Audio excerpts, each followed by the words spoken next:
Looking to take your financial knowledge to the next level? You're in the right place. Welcome to Ask Ralph, offering accounting, technical, and financial advice. Whether you're looking to save taxes or improve your business, he's got you covered. Here's your host of Ask Ralph, Ralph Eastup Jr. Welcome back to the Ask Ralph Show. If you've been listening, we've been in an education series. We've talked about tax credits and deductions and savings incentives. We've talked about student loans. We've talked about some of the basics of grants and scholarships. And today we're going to spend our time talking about the federal student grant programs. Now, we've talked about what grants are and what scholarships are. So what's going to dive right into this and talk about the four main or large federal grants. The first one, and a lot of people have heard about this one, is the federal Pell Grant. Now, this federal Pell Grant is awarded to undergraduate students who have exceptional financial need and who have not earned a bachelor's or graduate degree.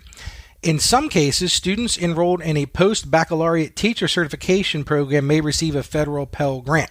Now, the federal Pell Grant lifetime eligibility is limited to 12 semesters or the equivalent of that much work. Now, the annual award for a Pell Grant for 2018-2019 is $6,095. So that's the total amount of that federal Pell Grant. Now, the next one is the Federal Supplemental Educational Opportunity Grant. You may sometimes see this as FSEOG. Now, this particular grant is awarded to undergraduate students who have exceptional financial need. You'll see that is very common in these first two grants, and who have not earned a bachelor's or graduate degree. Now, federal Pell Grant recipients receive priority. So if you're one of those folks who gets the federal Pell Grant, you may get this grant as well because you're going to be in high priority for this. And not all schools will participate in this FSEOG program. And the funds for this particular grant depend on the availability at the school. So it's very important that applications be received by the school's deadline. You know, we talked about this several times as we worked through this education series with the FAFSA form, and that really is the lead discussion point. We're gonna have a session very soon on the whole FAFSA form and all the nuances to that. Now, this particular one is awarded up to $4,000 a year, but as I said here, the federal Pell Grant recipients receive priority, so it's potentially possible for you to both get the federal Pell Grant and this federal supplemental, which would give you over $10,095 per year in grants. Now, one of the next ones we're going to talk about is the Teacher Education Assistance for College and Higher Education, or what they call the TEACH grant. This particular grant is for undergraduate, post-baccalaureate, or graduate students who will be taking coursework necessary to become elementary or secondary school teachers. So you understand the grant, the goal behind this one is to get people interested in the area of education. Along with this one, as unlike the other two we've already talked about, you must agree to serve for a minimum of 4 years within 8 years of completing one's academic program. So you need to make a commitment to a 4-year commitment, sort of similar to an Army commitment, and it needs to be within 8 years of completing your academic program. And what you're going to do is you're going to agree to serve for a minimum as a full-time teacher in a high-need field in a school or educational service agency that serves low-income students. So this is really going to put you into a position where, first of all, you're going to have to be in a high-need field. You know, that could be something like math teachers or social studies teachers. And you've got to agree to go with a educational service agency that serves low-income students. So they're really trying to target, you know, some of the lower income schools and bring some talented people in. You must attend a participating school and meet certain academic achievement requirements. So there's going to be certain requirements that are going to be required if you're going to get into this grant program. The failure to complete the teaching service commitment will result in the grant being converted to a direct unsubsidized loan that must be repaid. So what they're saying here is if you get to the point where you've decided you're not going to continue the teaching, then you're going to have to pay this back as a direct unsubsidized loan. As we talked about before, the unsubsidized loans are those loans where the interest is not paid as you're going through school, and in this case it really wouldn't matter because you'd already be done. Now, for 2017 into 2018, the grants are $3,736. They're first dispersed on October 1st, 2017 and before October 1st, 2018. Again, these are those type of situations where you need to get in early and make sure all of your work is done ahead of time. Now, One of the final grants we're going to talk about is the Iraq and Afghanistan Service Grant.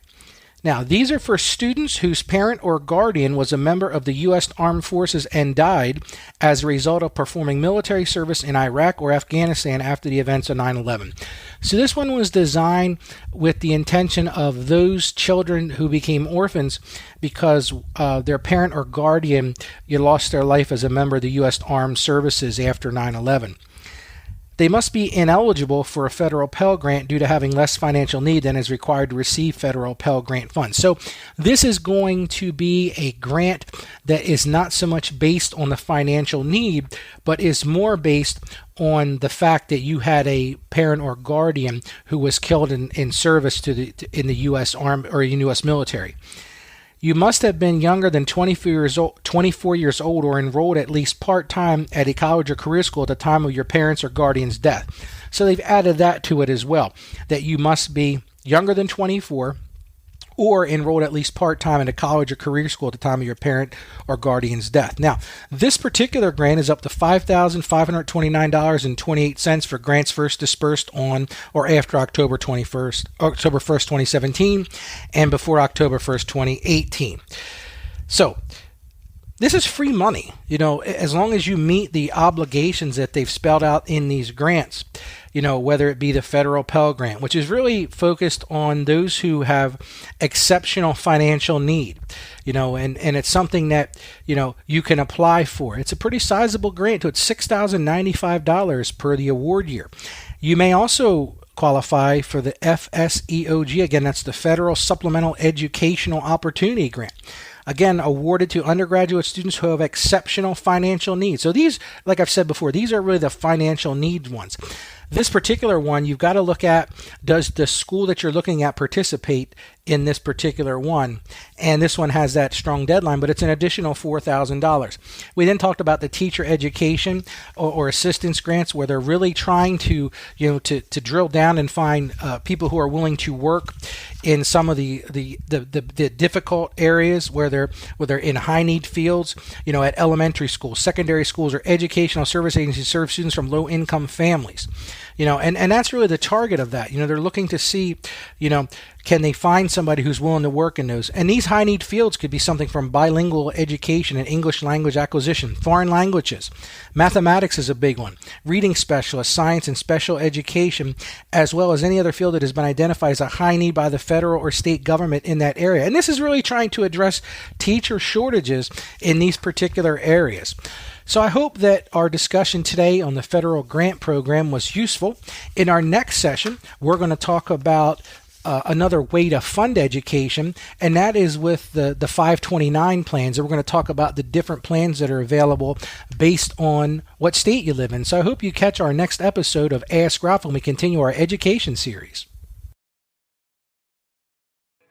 You've been listening to Ask Ralph, brought to you by Saggio Accounting Plus. Please subscribe to and rate our podcast on Apple Podcasts or wherever you get your podcasts, and leave us a rating and review. Our podcast is produced by Carolyn Peters. Thank you for listening, and be sure to like us on Facebook and follow us on Twitter at Ask Ralph Media. You can also hear me each week on 1450 WILM and on 1410 WDOV in Delaware, and on the iHeartRadio app. Submit your questions or ideas for future shows by sending an email to AskRalph@AskRalph.com.